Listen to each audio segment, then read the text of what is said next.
নমস্কার, খবর শুনছেন আপডেট বাংলা চ্যানেল থেকে। আজ রবিবার 29 তারিখ। জানাবো আজকের বাছাই করা কিছু গুরুত্বপূর্ণ তাজা খবর। শুরুতেই হেডলাইন্স। আচমকা শুভেন্দুর পাড়ায় দিলীপ ঘোষ, তৃণমূল নেতার সঙ্গে জমল খাস আড্ডা।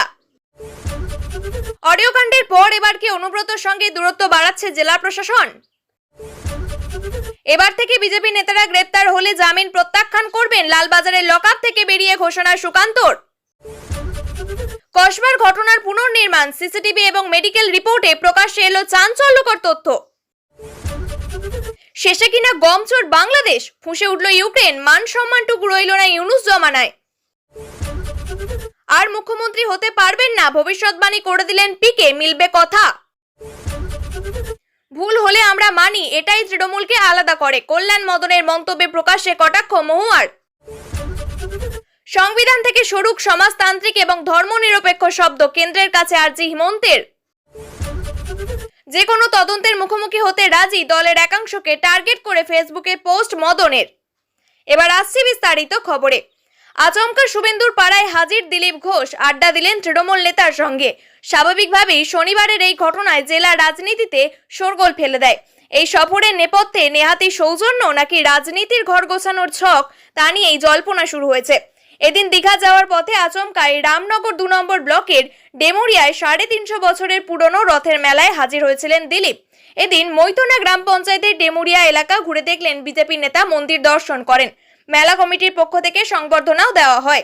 দিলীপ ঘোষ বলেন, 350 বছরের প্রাচীন ঐতিহ্যবাহী ডেমুরিয়া রথের মেলা, পাশাপাশি প্রাচীন জগন্নাথ দেবের মন্দির প্রত্যন্ত গ্রামের মধ্যে হওয়ায় মানুষ খুব একটা জানতে পারেন না। আমাদের মতো লোক যদি আসে তাহলে প্রচার হবে। মানুষ যত জানবে ততই আসবেন। আগে মন্দিরের ইতিহাস সম্পর্কে জেনেছিলাম, তাই এসে ঘুরে গেলাম। শুধু কি মন্দির দেখা, নাকি এর পিছনে 2026-এর বিধানসভা ভোট প্রস্তুতির কোনো ইঙ্গিত রয়েছে, তা নিয়েই চর্চা শুরু হয়েছে রাজনৈতিক মহলে। যদিও এই বিষয়ে বিজেপির কোনো নেতাই মুখ খুলতে চাইছেন না, নিতান্তই ওর ব্যক্তিগত ব্যাপার বলে দায় সারছেন। ডেমুরিয়া রথের মেলা কমিটির সভাপতি তথা এলাকার তৃণমূল নেতা এবং জেলা পরিষদের খাদ্য কর্মাধ্যক্ষ তমাল তরু দাস মহাপাত্র বলেন, মহাপ্রভুর টানে আচমকাই বিজেপি নেতা দিলীপ ঘোষ মেলা প্রাঙ্গণে আসেন। আমরা কিছুটা অবাক হলেও সম্মান জানানোর কোনো ত্রুটি রাখিনি। মহাপ্রভুর প্রসাদ খাওয়ার আবেদন করেছিলেন, তিনি প্রসাদ খেয়েছেন। রাজনীতির বিষয়ে কোনো আলোচনা হয়নি। মেলায় রাজনীতির কোনো বিষয় নেই, সকল স্তরের মানুষ সেখানে আমন্ত্রিত। এবার কি জেলা প্রশাসন দূরত্ব বাড়াচ্ছে অনুব্রত মণ্ডলের কাছ থেকে? হুল দিবসে নিমন্ত্রণের পরে এসআরডিএ চেয়ারম্যান অনুব্রত মণ্ডলের নাম না থাকা নিয়ে সেই জল্পনা শুরু হয়েছে জেলা জুড়ে। জেলা নেতা কাজল শেখের সঙ্গে অনুব্রত দ্বন্দ্ব বহু পুরনো বিষয়। তারপর সম্প্রতি এক আইসিকে অকথ্য ভাষায় গালিগালাজ করার অভিযোগ ওঠে অনুব্রতর বিরুদ্ধে। অন্তত প্রকাশ্যে তাকে সমর্থন করেনি দল। বীরভূম জেলার অধিকাংশ অনুষ্ঠানে অনুব্রত মণ্ডলকে মুখ্য অতিথি হিসেবে নিমন্ত্রণ করা হয়ে থাকতো। এমনকি জেল মুক্তির পরেও তাকে একাধিক সরকারি কর্মসূচিতে মুখ্য অতিথি হিসাবে নিমন্ত্রণ জানানো হয়েছে। যেমন 13ই জানুয়ারি জয়দেব মেলায় অনুব্রত মণ্ডলকে মুখ্য অতিথি হিসাবে নিমন্ত্রণ জানানো হয়েছিল। কিন্তু অডিও কাণ্ডের পর এবার সম্পূর্ণ উল্টো চিত্র উঠে এলো হুল দিবসের নিমন্ত্রণে। কারণ হুল দিবসের নিমন্ত্রণ পত্রে জেলার একাধিক পদাধিকারীর নাম থাকলেও নাম নেই অনুব্রত মণ্ডলের। তাতেই শুরু হয়েছে জোর জল্পনা। তাহলে কি অডিও কাণ্ডের জেরে অনুব্রত থেকে দূরত্ব বাড়াচ্ছে জেলা প্রশাসন? সেই প্রশ্নই উঠতে শুরু করেছে। এদিকে অনুব্রত মণ্ডলের অডিও কাণ্ডে বীরভূমের এসপিকে দিল্লিতে তলব করল জাতীয় মহিলা কমিশন।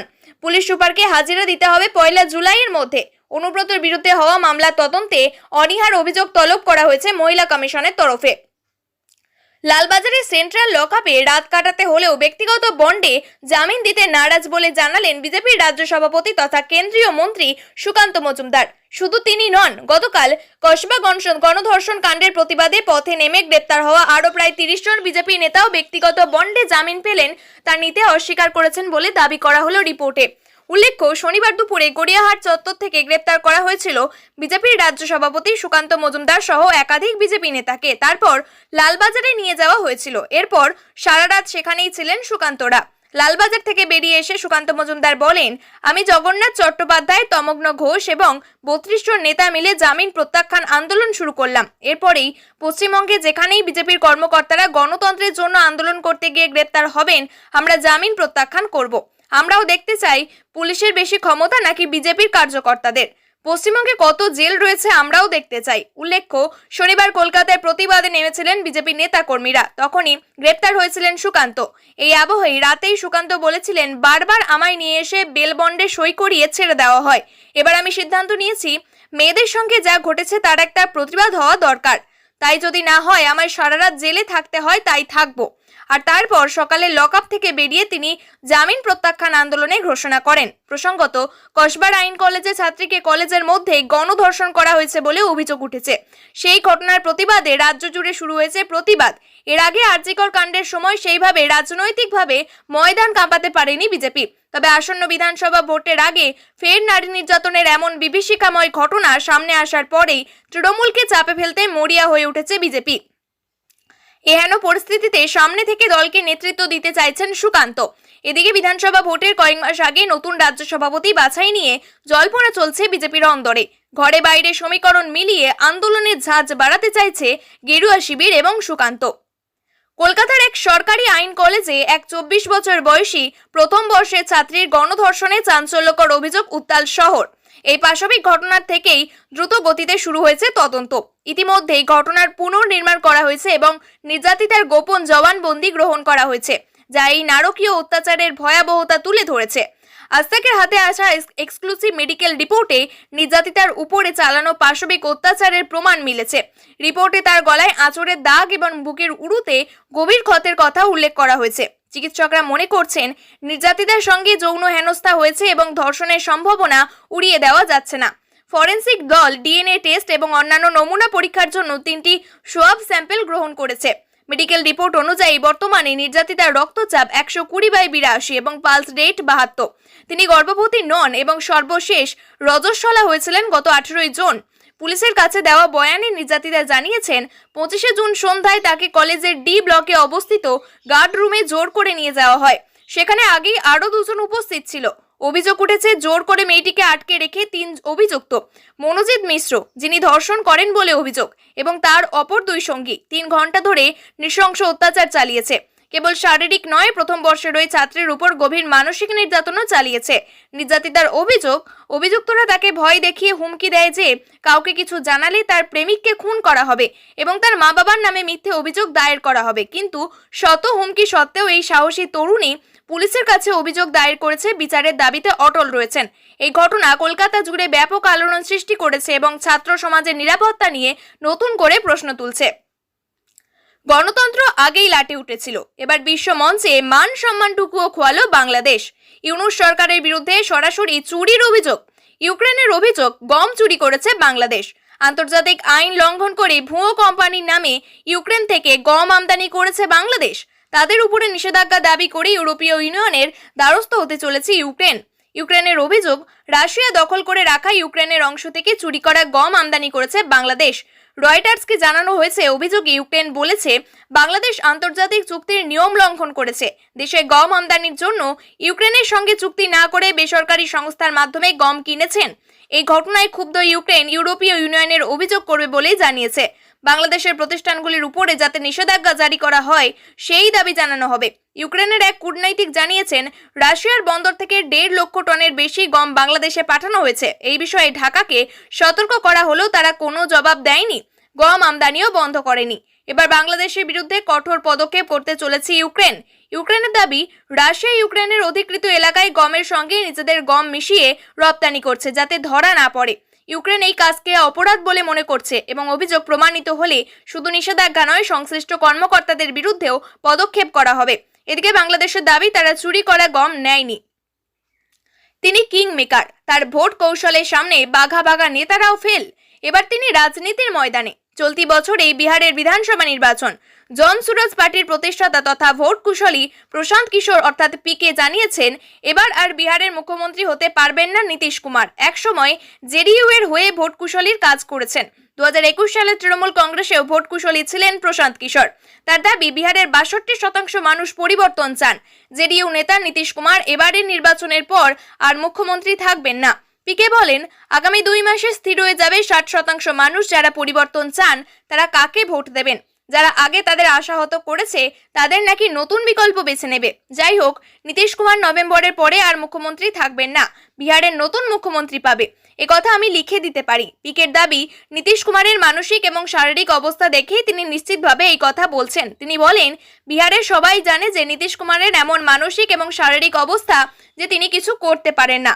যে ব্যক্তি স্টেজে বসে পাশে বসে থাকা প্রধানমন্ত্রীর নাম ভুলে যান, জাতীয় সঙ্গীত ভুলে যান, 1 বছরের বেশি সময় ধরে সাংবাদিকদের মুখোমুখি হননি, যিনি নিজের খেয়াল রাখতে পারেন না, তিনি বিহারের খেয়াল রাখবেন? যদি আপনি এই কথা জানি, প্রধানমন্ত্রী অমিত শাহ, মোদি জানেন না? নিজের অভিজ্ঞতা দিয়ে বিচার করে প্রশান্ত কিশোর দাবি করেন যে বিধানসভা ভোট এই জোট পর্যন্ত থাকবে। বিজেপির এখনো সেই প্রস্তুতি নেই যে নীতিশ কুমারকে সরিয়ে ফেলতে পারবে, সেই কারণে তাকে ভোটের মুখ করা হচ্ছে। যদি নীতিশ কুমার মুখ্যমন্ত্রী না হন, তাহলে আরজেডি নেতা তেজস্বী যাদব মুখ্যমন্ত্রী হবেন। প্রশান্ত কিশোরের দাবি, তেজস্বীও মুখ্যমন্ত্রী হবেন না, পরবর্তীতে মুখ্যমন্ত্রী তার দল জন সুরজ পার্টি থেকেই হবে বলে তার দাবি। তবে তিনি যে মুখ্যমন্ত্রীর মুখ নন তাও স্পষ্ট করে দেন। পিকের ভবিষ্যৎবাণী, বিহারের বিধানসভা নির্বাচনে 243টি আসনের মধ্যে নীতিশ কুমারের দল জেডিইউ 25টির বেশি আসন জিতবে না।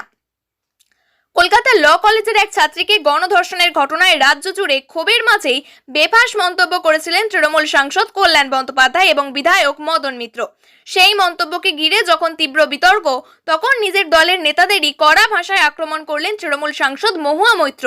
তিনি এই মন্তব্য করেন তৃণমূল কংগ্রেসের সেই পোস্টকে উদ্ধৃতি করে, এবং সেখানে কল্যাণ বন্দ্যোপাধ্যায় এবং মদন মিত্রের মন্তব্য থেকে দল নিজেকে সরিয়ে নিয়েছে। সেই বিবৃতিতে দল জানিয়েছে, দক্ষিণ কলকাতা ল কলেজের ঘটনায় সাংসদ কল্যাণ বন্দ্যোপাধ্যায় এবং বিধায়ক মদন মিত্রের মন্তব্য তাদের একান্ত ব্যক্তিগত মত।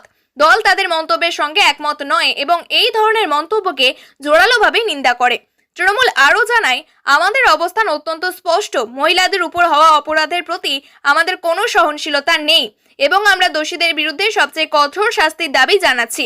উল্লেখ্য, কল্যাণ বন্দ্যোপাধ্যায়ের মন্তব্যে বলা হয়, মেয়েদের বাইরে বেরোনোর সময় দেখা উচিত তারা কার সঙ্গে যাচ্ছে। অন্যদিকে মদন মিত্র বলেন, ওই মেয়েটি একা না গেলেই হতো। এই ধরনের বক্তব্যকে সার্ভাইভার সেমিং বলে চিহ্নিত করেছেন অনেকেই। ঘটনার পরিপ্রেক্ষিতে বিজেপি তীব্র প্রতিবাদ জানায় এবং এই ঘটনার জন্য রাজ্য সরকারকে দায়ী করে একটি রাষ্ট্র স্পন্সর্ড ষড়যন্ত্র বলে দাবি করে। রাজ্য সেখানে একজন মহিলা মুখ্যমন্ত্রী, যেখানে এমন ঘটনা ঘটে যাওয়াকে কেন্দ্র করে প্রশ্ন তোলে বিজেপি। এই ঘটনার কেন্দ্রে রয়েছে তৃণমূল ছাত্র পরিষদের দক্ষিণ কলকাতা জেলার সাধারণ সম্পাদক মনোজিৎ মিশ্র, তার সঙ্গে অভিযুক্ত আরও 2 জন ছাত্র, জাইব আহমেদ এবং প্রমিত মুখার্জি। অভিযুক্ত চতুর্থ ব্যক্তি কলেজের নিরাপত্তারক্ষী, যিনি পুরো ঘটনা জানার পরেও তা কলেজ কর্তৃপক্ষ বা পুলিশকে জানাননি। শুক্রবার এই ঘটনা প্রকাশ্যে আসতেই রাজ্য সরকারের পক্ষ থেকে এক জরুরি সাংবাদিক বৈঠকে মন্ত্রী শশী পাঁজা জানান, আমরা নির্যাতিতার পাশে রয়েছে, এই ঘটনার রাজনীতি না করে কঠোর শাস্তির দাবি জানানো উচিত সকলের। দেশের সংবিধান থেকে মুছে ফেলা হোক সমাজতান্ত্রিক এবং ধর্মনিরপেক্ষ শব্দ দুটি। সংঘের সুরে সুরে সুর মিলিয়ে এবার কেন্দ্রের কাছে এই দাবি রাখলেন অসমের মুখ্যমন্ত্রী হিমন্ত বিশ্ব শর্মা। কেন এই শব্দ দুটি সংবিধান থেকে বাদ দেওয়া উচিত, সেই বিষয়েও যুক্তিও পেশ করেছেন হিমন্ত। উল্লেখ্য, এর আগে এই ইস্যুতে সরব হয়েছিলেন কেন্দ্রীয় মন্ত্রী শিবরাজ সিং চৌহান। তিনি বলেন, এমার্জেন্সি সময় সমাজতান্ত্রিক এবং ধর্মনিরপেক্ষ শব্দ দুটি যোগ করা হয় ভারতীয় সংবিধানে। এগুলি সংবিধানের মূল প্রস্তাবনায় ছিল না। পরে এই শব্দগুলি আর সরানো হয়নি। এইগুলিকে সরানো হবে কিনা তা নিয়ে অবশ্যই বিতর্ক হওয়া দরকার। এমার্জেন্সি সময়ে অধিকার ছিল না, ন্যায় বিচার ছিল না, সেই সময় এই শব্দগুলি যোগ করা হয়। একই সঙ্গে তিনি বলেন, ভারতের সমাজতন্ত্রের কোনো প্রয়োজন নেই, ধর্মনিরপেক্ষতা আমাদের সংস্কৃতির মূল নয়, তাই এই বিষয়ে অবশ্যই আলোচনা হওয়া দরকার। পাশাপাশি এই কথা শোনা গিয়েছে আরএসএস এর সাধারণ সম্পাদক দত্তাত্রেয় হিসাবলের গলায়। প্রসঙ্গত, 1976 সালে ইন্দিরা গান্ধী সরকারের আনা সংশোধনীর ফলে সংবিধানের প্রস্তাবনায় যুক্ত হয়েছিল 2টি শব্দ, যার ফলে ভারত সার্বভৌম গণতান্ত্রিক সাধারণতন্ত্র থেকে সার্বভৌম সমাজতান্ত্রিক ধর্মনিরপেক্ষ গণতান্ত্রিক সাধারণতন্ত্রে পরিণত হয়। এর আগের বছর দেশব্যাপী জারি হয়েছিল জরুরি অবস্থা। সেই সময় নির্বাচনে এই অভিযোগে এলাহাবাদ হাইকোর্টে তাকে দোষী সাব্যস্ত করেছিল এবং 6 বছরের জন্য তাকে সংসদ থেকে বহিষ্কার করেছিল। এরপর জরুরি অবস্থা ঘোষণা করেন প্রধানমন্ত্রী। সাংবিধানিক অধিকার এবং নাগরিক স্বাধীনতা স্থগিত হয়েছিল। সংবাদ মাধ্যমকে কঠোরভাবে নিষিদ্ধ করা শুরু হয়। এবার 50 বছর পূর্ণ করল এমার্জেন্সি। প্রধানমন্ত্রী নরেন্দ্র মোদী ভারতীয় গণতন্ত্রের ইতিহাসে অন্যতম কালো অধ্যায় বলে এমার্জেন্সির সমালোচনা করে কংগ্রেসকে তোপ দেখেছিলেন। প্রতি বছর এই দিনটা সংবিধানের হত্যা দিবস হিসাবে পালন করে থাকে বিজেপি। মুখ খুলে বিপাকে, মানছি না, মানা যাবে না বলে খারিজ করে দিয়েছে দল। পোস্টে একেবারে সোশ্যাল মিডিয়ায় স্পষ্ট লেখা, সাউথ ক্যালকাটা ল কলেজে ঘটে যাওয়া নৃশংস ঘটনা প্রসঙ্গে সাংসদ কল্যাণ বন্দ্যোপাধ্যায় এবং বিধায়ক মদন মিত্র যে মন্তব্য করেছেন তা তাদের ব্যক্তিগত মত। মদনের দাবি, দোষীদের আড়াল করতে তিনি কোনো কথা বলেননি। আমার বক্তব্যের ভুল বয়ান করা হচ্ছে, সেটা যারা করছে তারা দলের ভাবমূর্তি নষ্ট করতে চায়। ফেসবুকে মদন লিখেছেন, আমার দীর্ঘ রাজনৈতিক জীবনে আমি এমন কোনো কাজ করিনি যা বহুলাংশে মানুষের অপছন্দের কারণ হয়েছে। এরপরেই তিনি লিখেছেন, আমি দলের বক্তব্য পড়েছি, দলের উচ্চ নেতৃত্বের কাছে আমার ভুল না বোঝার অনুরোধ জানাচ্ছি। প্রয়োজনে তার বক্তব্যের সঠিক ব্যাখ্যার স্বার্থে তিনি কোনো রকম তদন্তের মুখোমুখি হতেও যে প্রস্তুত তা তিনি দ্ব্যর্থহীন ভাষায় জানিয়েছেন। তারপরেই তিনি লিখেছেন, আমি আশা করব দল আগামী কোনো পদক্ষেপের আগে দ্বিতীয়বার ভাববে। কিন্তু কেন এত বিতর্ক? ঠিক কি বলেছিলেন মদন?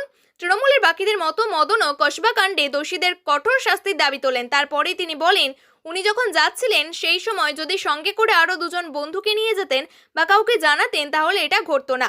যারা এই ঘটনা ঘটিয়েছে তারা তো সুযোগেরই ব্যবহার করেছেন, যা নিয়েই এত বিতর্ক। অন্যদিকে আইন শৃঙ্খলার প্রসঙ্গ উঠতেই শ্রীরামপুরের সাংসদ কল্যাণ বন্দ্যোপাধ্যায় আবার বলেছেন, একজন বন্ধু যদি বান্ধবীকে ধর্ষণ করে তাহলে নিরাপত্তা কি করে দেবে? কলেজের ভিতর যদি সেখানে পুলিশ কিভাবে থাকবে? তা নিয়ে উঠছে বিতর্কের ঢেউ। কারণ নাম না করে নারী বিদ্বেষী বলে কটাক্ষ করেছেন তৃণমূল সাংসদ মহুয়া মৈত্র। প্রিয় দর্শক, নিয়মিত সঠিক খবরগুলি সঠিক টাইমে পেতে সাবস্ক্রাইব করুন আপডেট বাংলা চ্যানেলটিকে। ধন্যবাদ।